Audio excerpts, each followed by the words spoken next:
दोनों दोस्त एक दूसरे के पक्के दोस्त थे, बेस्ट फ्रेंड थे, साथ में काम किया करते थे, घर पे आना जाना लगा रहता था। लेकिन उसमें से एक दोस्त अपने ही दोस्त की पत्नी के साथ, अपनी भाभी के साथ शारीरिक संबंध बना रहा होता है। और जब ये नज़ारा उसका पति, उसका दोस्त देखता है तो इसके बाद जो खेल होता है, जो मौत का तांडव होता है, जिसमें कोई भी किसी की जान नहीं लेता तीनों में से, और फिर भी एक की जान चली जाती है। यकीनन पूरी वारदात सुनकर आपका दिमाग घूम जाएगा, आप सोचने पर मजबूर हो जाएंगे क्या ऐसा भी हो सकता है। तो चलते हैं और जानते हैं पूरा मामला। वीडियो को जरा सा भी स्किप ना करें। तो बात कर रहे हैं उत्तर प्रदेश के जसवंतपुर के मोगरा गांव की। वहां पर रहने वाला राजेश, जिसकी उम्र 25 साल थी। राजेश की शादी आज से 2 साल पहले प्रीति के साथ हुई थी। वहीं शादी के बाद राजेश अपनी पत्नी को अपने घर के बराबर में ही एक कमरे में रखा करता था। जिंदगी बिल्कुल ठीक ठाक चल रही थी राजेश की।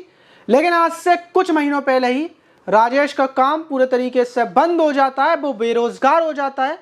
अब वो काम की तलाश में था। वहीं उसका एक दोस्त जिसका नाम विनय था, जिसकी उम्र 22 साल थी, जो राजेश के घर से थोड़ी दूरी पर रहा करता था, जो राजेश का पक्का दोस्त था, वो उससे बोलता है कि वो उसको काम दिलवाएगा।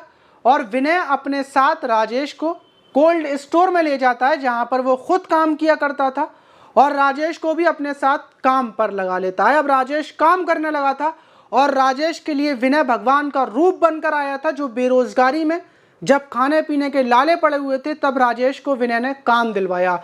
और यही वजह थी कि राजेश अपने घर पर विनय को खाने पर दावत पर बुलाता था, अपनी पत्नी से भी बात करवाता था, और घर पर एक ऐसे रखा करता था जैसे एक रिश्तेदार से बातचीत करते हैं। विनय का घर पर आना जाना इतना ज़्यादा हो चुका था कि जब राजेश घर पर नहीं हुआ करता था तब भी विनय आ जाता था और उसकी पत्नी प्रीति से बातचीत करना, बहुत देर तक गुफ्तगू करना, राजेश के बारे में पूछना, और उसके बाद चला जाया करता था। सब कुछ ऐसा ही चल रहा था। राजेश को अंदाज़ा भी नहीं था क्या आने वाले टाइम में उसके साथ क्या होने वाला है। वहीं कुछ ही टाइम के बाद राजेश को शक हो जाता है। उसको लगता है कि उसकी पत्नी के साथ विनय के अवैध संबंध चल रहे हैं, क्योंकि विनय अब बिना बात, जब उसको पता होता था कि राजेश घर पर नहीं है, तब भी वो उसके घर पर आ जाया करता था, उसकी पत्नी से बैठकर बातचीत करता था। और यही वजह थी कि राजेश की और विनय की दोनों की अनबन हो जाती है, बातचीत पूरे तरीके से ख़त्म हो जाती है। राजेश विनय से दूरी बना लेता है, लेकिन उसको नहीं पता था कि विनय और उसकी पत्नी के अवैध संबंध 2-3 महीने से बराबर चल रहे हैं। उन लोगों की फ़ोन कॉल पर बातचीत होती है, वो लोग मिला भी करते हैं। लेकिन राजेश को उम्मीद थी कि सब कुछ सही हो जाएगा, क्योंकि राजेश कोल्ड स्टोर से हटकर दूसरी जगह पर जाकर मजदूरी करने लगता है। दोनों दोस्त अलग हो चुके थे और सब कुछ ठीक चल रहा था। वहीं फ्राइडे की शाम 5 बजे जब राजेश काम पे से वापस अपने घर आता है, वो देखता है कमरा अंदर से लॉक है, अंदर से बंद है। वो खिड़की में से झांक कर देखता है तो वो देखता है कि उसका दोस्त विनय और उसकी पत्नी दोनों आपत्तिजनक हालत में हैं। वो आग बबूला हो जाता है, गेट में लात मारता है, अंदर घुसता है, अपनी पत्नी को मारता है और राजेश को थोड़ा बहुत चिल्लाकर मारकर अपने सारे घर वालों को इकट्ठा कर लेता है। पड़ोस में ही राजेश का घर था, इसलिए सारे लोग आ जाते हैं।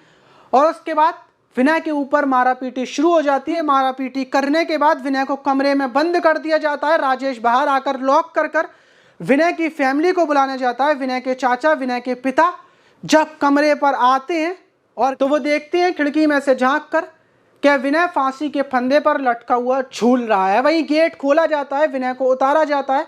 लेकिन जब तक विनय की जान जा चुकी थी, वहीं विनय के चाचा पुलिस को फ़ोन करते हैं। पुलिस आती है, पोस्टमार्टम के लिए भेजा जाता है। पोस्टमार्टम रिपोर्ट आती है तो पता चलता है कि विनय की बॉडी पर 8 जगह पर मारा गया था।